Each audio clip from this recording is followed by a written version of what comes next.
안녕하세요. 제가 오늘 여러분들께 소개시켜드리고 싶은 책은 최상위 부자가 말하는 돈에 대한 모든 것, 돈의 속성입니다. 이 책은 굉장히 유명해서 유튜브에서도 이미 많은 분들이 리뷰를 해주셨는데요.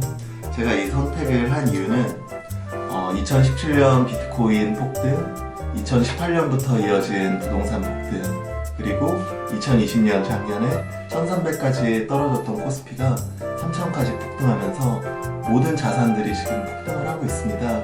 이런 세태 속에서 지금 벼락거지라는 말이 나올 정도로 투자를 안 하고 있는 사람들은 굉장히 뒤처지고 있어요. 근데 그렇다고 해서 무작정 아무 생각 없이 투자를 했다가는 이게 벼락거지보다 더한 완벽한 거지가 될 수 있기 때문에 우리가 어떻게 하면 부자가 될 수 있을까를 생각해보는 게 굉장히 중요하다고 생각해서 최상위 부자들은 돈에 대해서 어떤 생각을 가지고 있는가를 알기 위해서 돈의 속성이라는 책을 선택해보았습니다. 속성이라는 책에 대해서 말하기 전에 이 저자가 정말 최상위 부자인가 한번 제가 알아봤는데요. 이 저자인 김승호 작가는 실질적으로 봤을 때 전문 작가는 아니고요. 김승호 회장님이에요. 어떤 그룹을 갖고 계시냐면 스노우폭스 그룹이라고 우리나라에선 도시락 카페가 제일 유명하고요. 지금 전 세계적으로 3000개 이상의 매장을 갖고 있는 스노우폭스 그룹의 회장이고, 지난달에 조선일보랑 인터뷰를 진행하셨더라고요. 조선일보와 인터뷰에서 지금 현재 자산이 5천억이라고.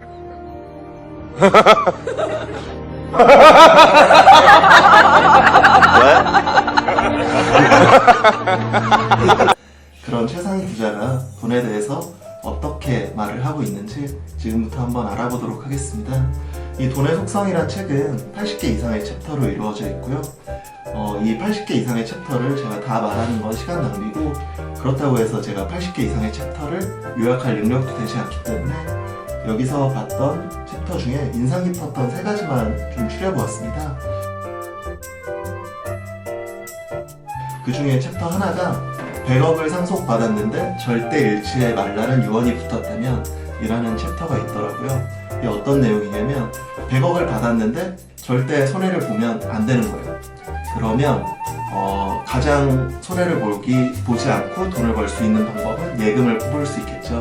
그래서 우리나라 은행에 예금을 넣고 이자를 받으면 이게 물가 상승분과 그리고 세금을 다 제외하면 한 달에 230만 원 정도 받을 수가 있고요. 100억을 넣었는데 말이죠. 이거를 반대로 생각해보면 230만 원의 정기적인 소득이 있으면 100억 원의 자산가가 됐다는 거예요. 이 뭔 개소리야! 거의 좀 비약적으로 말하면 이 저자는 그렇게 말하고 있고, 그래서 정기적인 소득의 중요성을 굉장히 강조를 하고 있어요.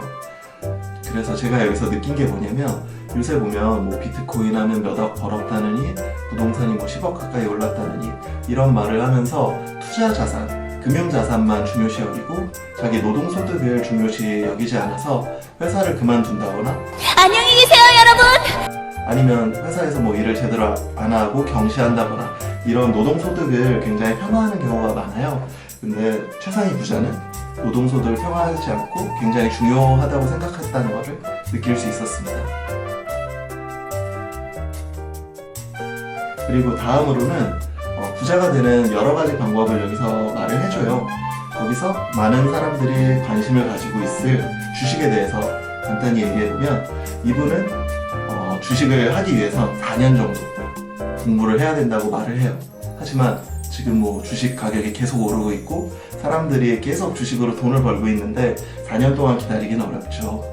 그러면 이 사람이 최소한 3개월 정도 거의 시간 날 때마다 주식을 유튜브로 공부한다든지 책을 본다든지 아니면 인터넷에서 자료를 찾는다든지 이런 식으로 3개월 동안은 항상 주식 공부만 해라 라고 얘기를 해요.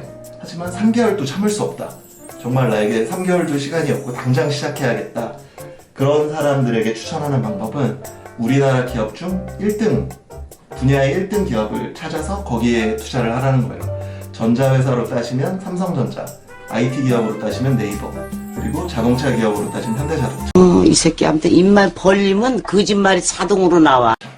이런 기업들에게 투자를 하면 이게 단기적으로는 등락이 있을 수 있지만 이런 회사들은 망하지 않고 점점 성장해 나가는 회사이기 때문에 결국에는 돈을 벌 수 있다. 결국 주식을 투기가 아닌 투자의 관점으로 접근하라는 얘기죠. 그리고 마지막으로 이렇게 돈을 벌었을 때 언제 얼마나 벌어야 정말 부자가 되는 것인가 라고 여기서 책에 나오는데요. 처음에는 뭐라고 얘기하냐면 융자가 없는 자기 본인의 집, 그리고 500만 원 이상의 금융소득, 비근로소득이죠. 그리고 마지막으로 이 두 가지 자산에 만족할 수 있는 자기의 마음가짐, 이 세 개를 뽑고요. 그 집 같은 경우는 뭐 서울에 있는 뭐 반포 레미안, 반포자이 이런 게 아니라 시골에 집이 있어도 자기 명의로 돼 있는 집이 있고, 뭐 금융소득도 뭐 꼭 500만 원이 아니라 그 자기가 사는 주변에서 평균 이상의 금융소득을 가질 수 있고, 그리고 이런 자산에 만족할 수 있다면 부자라고 해요. 그러면 요약을 해보면 자산만이 부자가 되는 길이 아니라 자산과 자기 마음까지 같이 부자여야지 진정한 부자라고 볼 수 있는 거죠. 이 책에서 뭐 크게 뽑아볼 수 있는 건 노동소득을 경시하지 말자. 정기적인 소득은 굉장히 중요한 소득이다.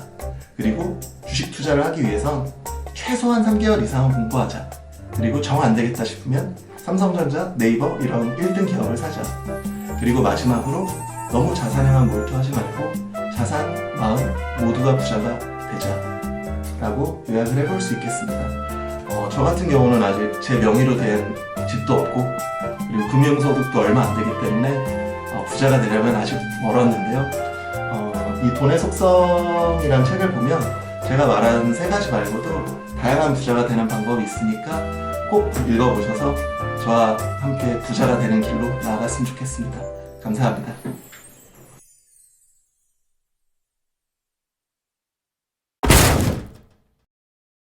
제가 소개해드릴 책은 방금 락혁이 소개한 돈의 속성이라는 책인데 굉장히 유익한 책이라고는 하는데 잘 받아들여지지가 않아서 읽다 말았습니다. 여기 딱 접어놓은데 여기까지 싹 100페이지 정도까지 읽었는데 뭐 이건 너무한 거 아니냐고, 시발.